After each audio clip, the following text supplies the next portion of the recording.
워싱턴으로 이어가 볼 텐데요. 또 어떤 국제 뉴스들 있는지 함께합니다. 선주규 선임 기자 나와 계십니다. 안녕하십니까? 안녕하세요. 자, 일단 이 얘기부터 해야 될 것 같습니다. 지난주 윤석열 대통령 구속이 있었습니다. 각국의 반응, 외신들 어떻게 또 보도하고 있는지 이 부분 얘기하면서 시작해 보겠습니다. 일단 미국부터 얘기 좀 해볼까요? 네, 국제사회에서도 굉장히 관심들이 많습니다. 네. 미국에서도 그 국무부에서 입장 표명이 나왔습니다. 연합뉴스가 이메일을 질의를 했는데 이렇게 답변을 했습니다. 한국이 헌법에 따라 행동하기 위해서 기울인 모든 노력에 감사한다 네. 하면서 한국하고 한국민의 민주주의 회복력을 확실한다고 했고 그 동맹 지속, 그다음에 한국에 대한 방어 약속을 재확인한다고 강조했습니다. 네. 외신들도 계속해서 신속하게 보도하고 그 이후에 윤 대통령 지지 세력들이 이제 법원을 난입한 이 사건, 이것도 신속하게 또 보도가 이루어졌죠. 네, 굉장히 관심들 많고 굉장히 빠르게 보도했습니다. 네. 영국 가디언 같은 경우는 법원이 윤 대통령 구금영장을 승인했다 하면서 피의자가 증거를 인멸할 수 있다고 판단했기 때문이라고 전했고요. 네. 그다음에 그 프랑스 르피가로 같은 데도 이런 그 윤 대통령 그 지지자들의 법원 난입, 기물 파손, 경찰관 공격 같은 거를 이제 보도를 했습니다. 그리고 AP는 윤 대통령 극렬 지지자들이 폭동, 리옷이라는 표현을 썼습니다. 을 일으켰다고 했고요. 네. 중국도 관영 매체들이 관심을 많이 보였습니다. CCTV하고 신화 같은 데도 한국 대통령이 현직으로는 처음으로 구속서를 받게 됐다고 빠르게 전했습니다. 네. 그리고 이제 대법원이 이번 그 법원 난동에 대해서 법치주의 부정이고 도전이라고 한 그것도 실시간으로 내보냈고요.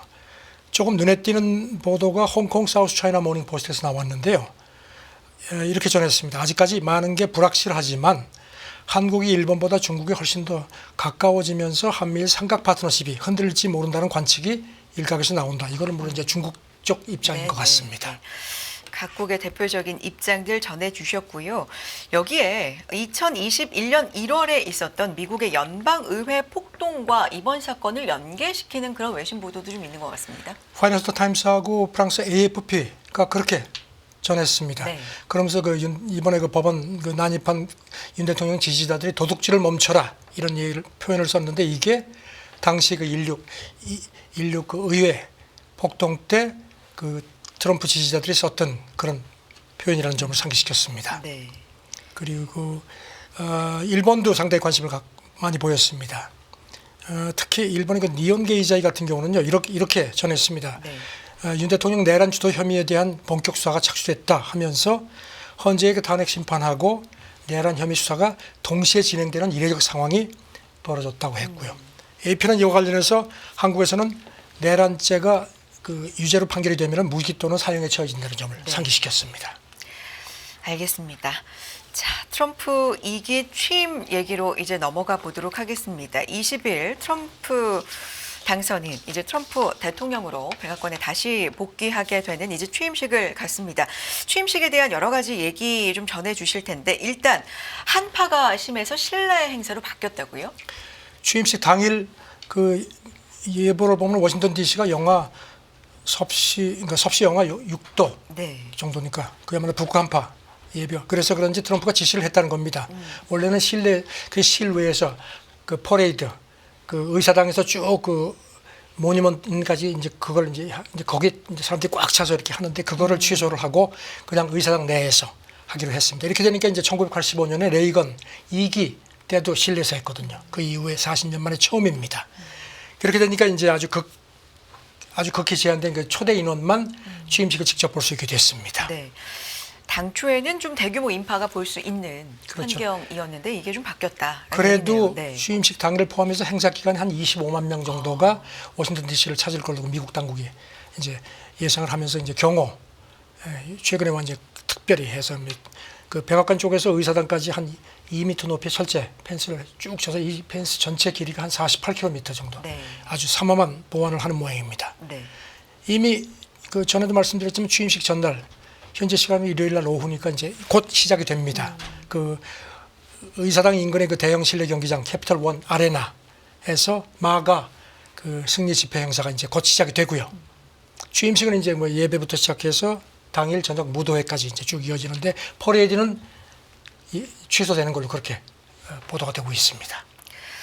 그렇군요. 자, 이제 미국에서 이렇게 취임식이 있을 때 다음 정권의 이제 대통령이 바뀔 때 그 전임이 후임에게 손편지를 주는 전통이 있다고 하는데 이번에 바이든 대통령 같은 경우는 트럼프 당선인으로부터 손편지를 받은 4년 전에 사람이잖아요. 받았죠. 근데 다시 이제 써주는 거네요. 어떻게 보면 이제 답신이 되는 거죠. 네. 이게 원래 레이건 때부터 네. 이제 하나의 전통 같은 거에서 이제 쭉 그동안 해왔는데 바이든이 트럼프한테 어떤 손편지를 남길지가 상당히 관심이 되는데 이제 손편 써서 대학에는 이제 좀 관계가 안 좋아도 덕담 같은 거, 당부의 글 같은 걸 이제 그렇겠죠. 주로 쓰는 네. 경우인데 그래서 이제 대통령 책상 그 서랍에다가 넣어놓으면 이제 그걸 꺼내서 이제 아마 이제 프라이빗하게 보는 모양입니다. 그걸 결단의 책상이라고. 그렇죠. 하나 결단의 봐요. 책상이라고 네. 하는데 네. 기억하시겠지만 바이든 대통령이 지난 15일에 그 대국민 고별연서에서 트럼프를 좀 심하게 질책을 했죠. 과두제다.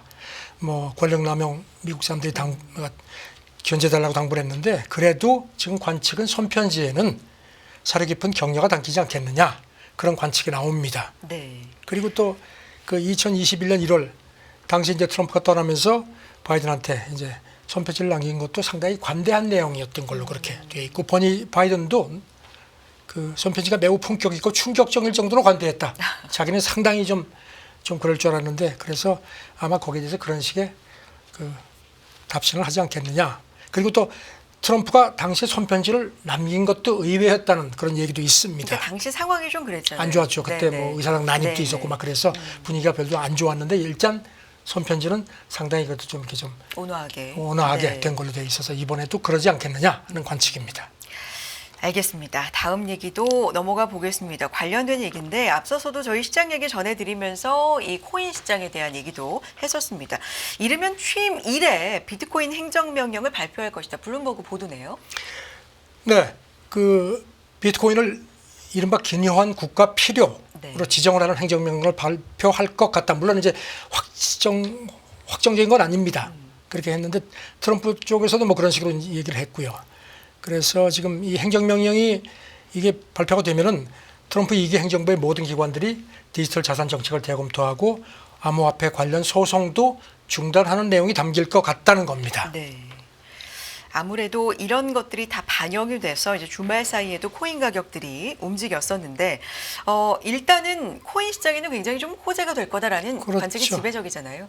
이제 이른바 그 전략 비축류처럼 이제 비트코인도 비축하겠다는 전략 건데. 자산으로. 그렇죠. 네. 전략 자산으로. 이제 트럼프도 그런 이제 그 의중을 여러 번 비쳤고요. 네. 지금 보면은 전문기관 분석을 보면요, 미국 당국이 이제 여러 가지 조사를 하면서 비트코인을 압수해서 갖고 있는 게 한 200억 달러 정도, 우리 돈으로 한 30조 원 정도 규모인데 지금 트럼프도 그 현지 시간 지난 토요일 날 MBC하고 대답하면서 이제 진행자가 취임식 날 많은 행정명령을 발표한다고 하던데 어떻습니까? 그랬더니 그럴 거다. 그럼 한 100개 넘습니까? 그랬더니 적어도 그 정도는 되지 않겠느냐 이렇게 답변을 했습니다. 100개를 넘는 거는 본인도 인정을 한 거네요. 예, 그리고 이제 취임 첫날 이제 네. 본인이 그동안에 여러 번 강조를 해온 게 이제 첫날 대규모 불법 이민자 추방을 프로그램이 시작될 거다 했는데 거기에 대해서 어떻게 되는 거냐 물어보니까 상황이 변하기 때문에 내가 어느 도시라고 말할 수 없는데 직접 보면 알 거다 했는데 조금 전에 교황이 이탈리아 TV하고 얘기하는 게 나오는데 이제 물어보니까 이거 불법 그 추방, 불법 이민자 대합 추방은 이게 실현되면 이건 재앙이다. 제가 조금 쓴소리를 했습니다. 네. 알겠습니다. 계속해서 이 내용 좀 이어가 보면 그래서 뉴욕타임스 보도인데 가상화폐 업계 임원들과 비공개로 만난 적도 있고 네. 이때 뭐 비축 구상을 언급한 적도 있고 여러 가지 지금까지 행보로 보면 트럼프를 포함해서 비트코인 투자자들이 이번 행정명령의 최대 수혜자가 될 것이다. 이런 보도를 또 했네요. 그렇죠. 네. 트럼프도 지금 뭐 그동안에 여러 번 그 가상화폐를 국가 차원에서 비축할 거라는 그런 그 의향을 강력하게 시사를 했고요. 그리고 또 그런 그래서 이제 업계 쪽에서 거기 관련한 뭐 보고서까지 만들어가지고 이렇게 트럼프 쪽에다 전달을 한 걸로 보도가 됐습니다. 네. 그리고 그 공화당의 신시아 루미스 상원의원 이 사람은 이제 아주 트럼프 그 가상화폐를 적극 지지하는 사람인데 이 사람이 지금 트럼프 인수팀하고 앞으로 한 5년 동안 비트코인 한 100만 개 구매 계획도 뭐 논의했다는 얘기도 있고요. 네.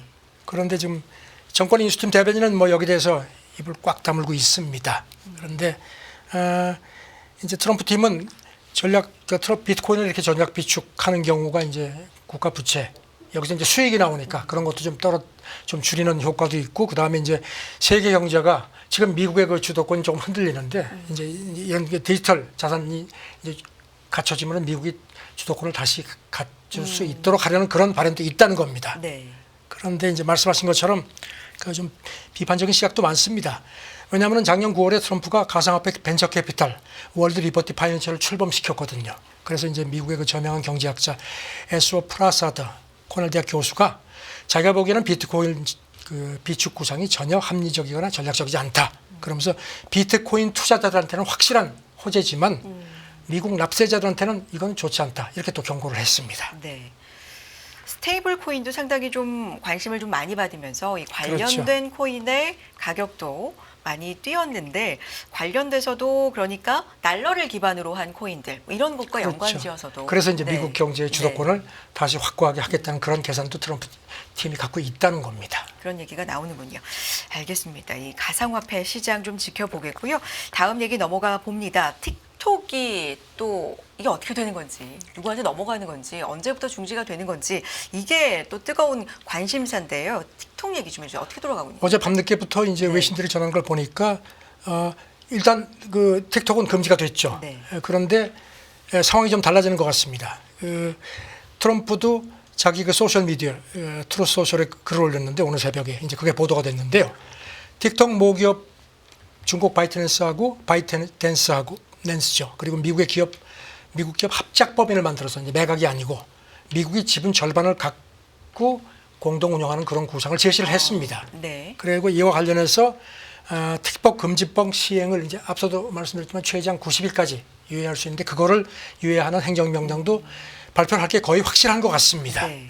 그래서 지금 그런지 조금 전에 나온 보도를 보니까 틱톡이 비즈니스를 중단시켰다가 복구 절차를 지금 진행 중이라고 조금 전에 그 성명을 냈습니다. 앞서서 전해주신 내용들, 뭐 합작 법인을 설립할 것이다, 뭐 90일 이런 것과 연관지어서 지금 복구까지 진행 중이니까 좀 그렇죠. 뭔가 긴밀한 연결이 있어 보이네요. 틱톡 네. 쪽에서도 오늘 새벽에 나온 성명을 보면 트럼프 대통령한테 감사한다 하면서 트럼프하고 협력해서 미국에서 틱톡을 유지할 수 있는 장기적인 해결책을 모색하겠다 하는 게 이게 이제 합작 법인 얘기를 아마 서로 간에 물밑 그 정리가 많이 된 것 같습니다. 네. 알겠습니다. 다음 얘기 넘어가 보면 아무래도 이 트럼프 취임 관련돼서 여러 이야기 나옵니다만 코인 얘기가 상당히 좀 비중을 많이 차지하는 것 같은데 취임 축하 밈코인 출시를 알렸다고 합니다. 이 얘기도 좀 전해주실까요? 트럼프가 이제 대통령이 이제 오늘 되는데 역시 그 비즈니스맨의 그런 그 기반은 계속 갈고 있는 것 같습니다. 현지 시간으로 지난 금요일 날 트루소셜하고 X 계정에 글을 올렸는데 뭐라고 했냐면요. 취임 축하 밈코인 출시를 알렸습니다. 이렇게 썼습니다. 우리가 지지하는 모든 것을 축하할 때다 하면서 매우 특별한 트럼프 커뮤니티에 참여하고 그 이제 달러 표시된 트럼프를 획득하라 이렇게 언급을 했습니다. 네. 그리고 이제 다 자세한 얘기를 하지 않았는데 그 다음 날 차남이 온라인 게시물에 이게 세계에서 가장 뜨거운 디지털 밈이다 그렇게 했고 트럼프가 이걸 또 자기 X 계정에 리트윗했습니다. 아주 부자간에 아주 손발이 착착 맞습니다. 오피셜 트럼프 밈코인을 발행을 하고 이 가격이 이제 중요할 텐데 그러면 지금 어느 정도 뭐 아시다시피 올랐습니까? 밈코인은 내재적인 효용 가치는 없죠. 네. 패러디라든가 농담 같은 걸 이제 기반해서 하는 투기성 가상화폐인데 해당 코인 홈페이지에도 유일한 공식 트럼프 밈이란 그 문구가 걸렸고요. 가격이 뭐 많이 뛰었습니다. 우리 시간으로 어제 오후 4시께 하루 전보다 230% 올라서 시총이 지금 우리 돈으로 13조 4천억 원이 넘어서 네. 전체 가상화폐 중에서 19위로 많이 올라왔습니다. 아주 홍보 효과를 톡톡히 보는 것 같습니다. 알겠습니다. 다음 얘기는요. 이것도 시장에 지난 금요일 미국 시장에 큰 영향이 있었습니다. 트럼프 당선인과 시진핑 주석이 통화를 했다라는 건 이제 본인이 네. SNS에 밝힌 거고 여기에 대해서 월스트리트 저널 보도에서는 100일 내 방중을 할 그러니까 중국을 갈 의향이 있다 뭐 이런 보도도 나와서요. 트럼프가 측근들한테 그렇게 얘기를 했다는 네. 겁니다. 그리고 이제 또 시진핑을 미국으로 초청하는 것도 하나의 옵션으로 검토를 하는 모양입니다. 여기 대해서 주미 중국 대사관은 뭐 논평하지 않았는데요. 그리고 또 트럼프 보좌진도 아직 결정된 게 없다. 물론 뭐 조심스럽겠죠. 그렇게 말한 걸로 되어 있습니다. 네. 일단 이렇게 이런 얘기가 나온다는 거는 이제 트럼프 일기 때도 그랬지만 특유의 톱다운 정상외교 그런 걸 이제 시도하지 않겠느냐는 관측이 많고요. 사실 또 중국 입장에서도 지금 관측통들은 굳이 이거를 마다할 이유가 없다는 겁니다. 관계를 좋게 해서 그다음에 이제 틱톡도 지금 이렇게 좀 조금 그렇죠. 긍정적인 소식이 나오니까 이런 걸 해서 미중 관계가 트럼프 2기 출범하면서 바이든 때 이렇게 나빠졌던 게 조금 뭔가 좀 물꼬가 터지는 듯한 그런 게 있지 않겠느냐. 하지만 세상에 공짜는 없죠. 지난주에도 말씀드렸지만 농산물 사기로 한 약속 지켜라 해가지고 뭐 아마 청구서가 많을 겁니다. 네. 기억하시겠지만 트럼프 1기 때죠. 2017년 4월에 시진핑이 먼저 미국에 와서 마라로가에서 트럼프 만났죠. 그리고 그해 11월에 트럼프가 답방해서 시진핑하고 다시 베이징에서 만났습니다.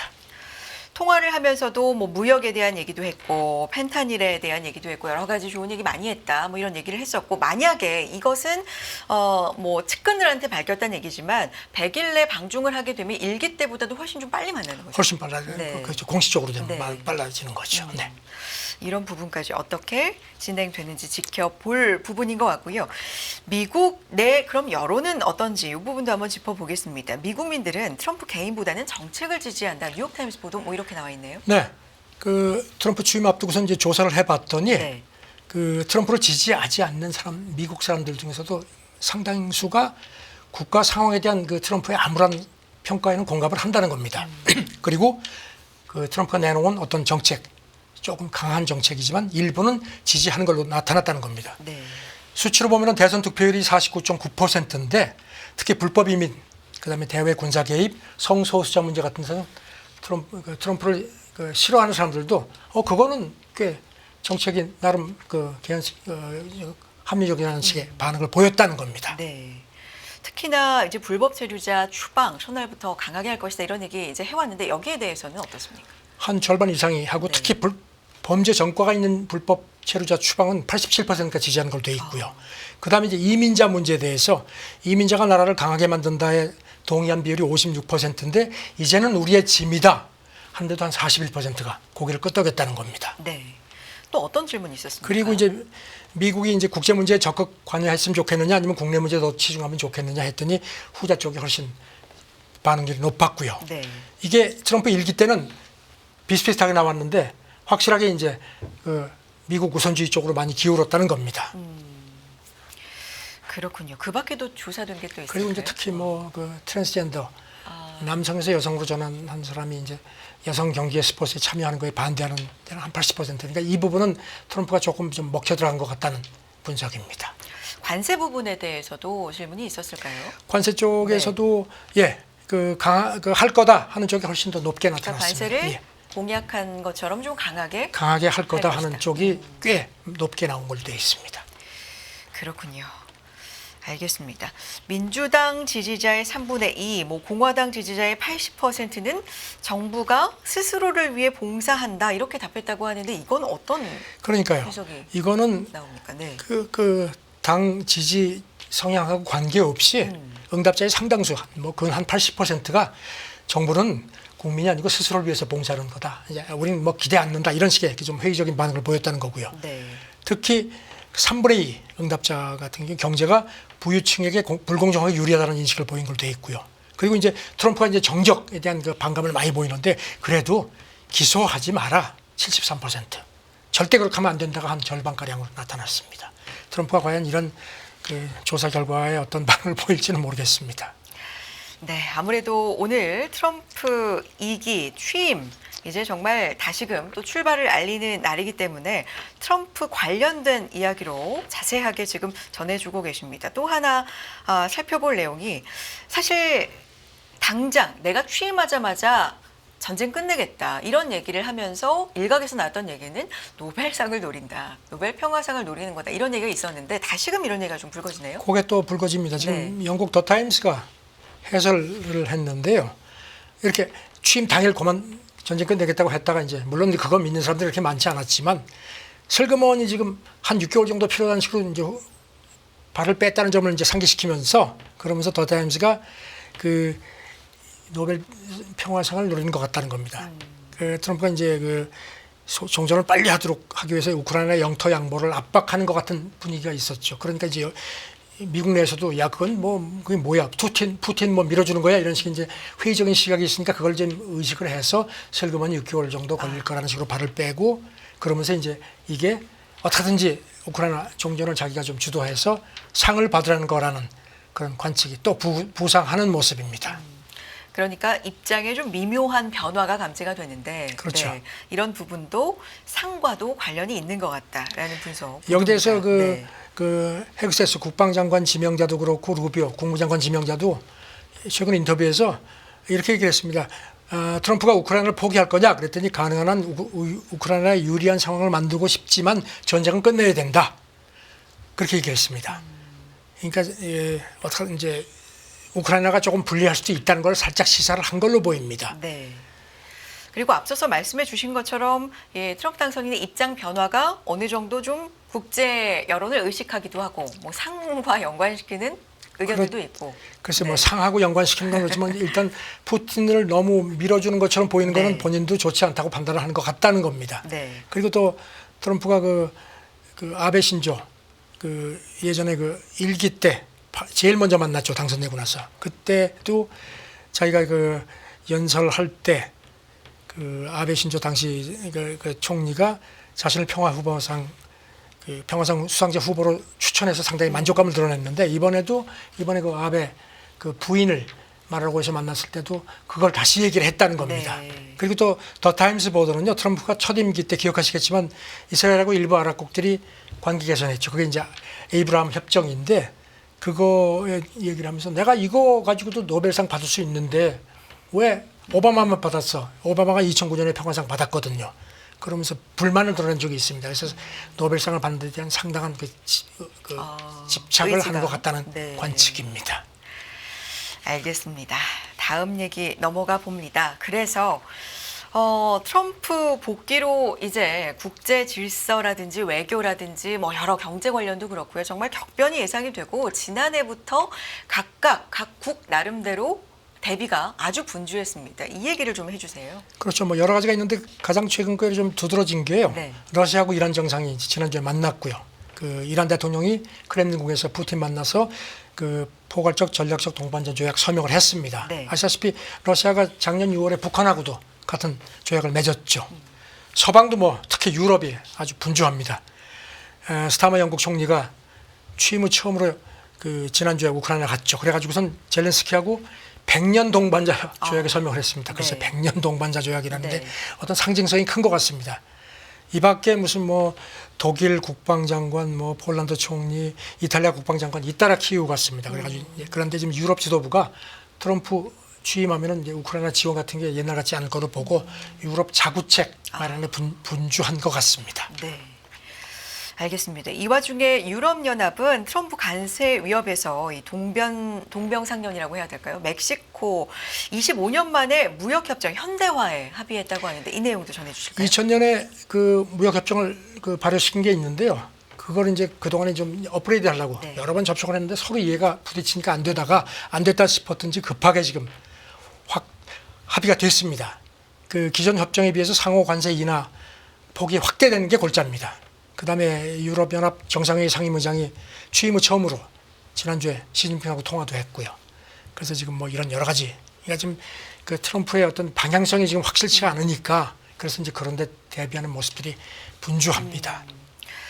영국의 뭐 북미 분석 책임자 분석도 있는데 이 내용도 좀 들어볼 만하네요. 최톰 하우스 네. 책임자 얘기가요. 지금 각국 정상들이 지금 분주한데 가장 목표는 도대체 트럼프의 의중이 뭐야? 그거를 정확하게 읽는 거라는 겁니다.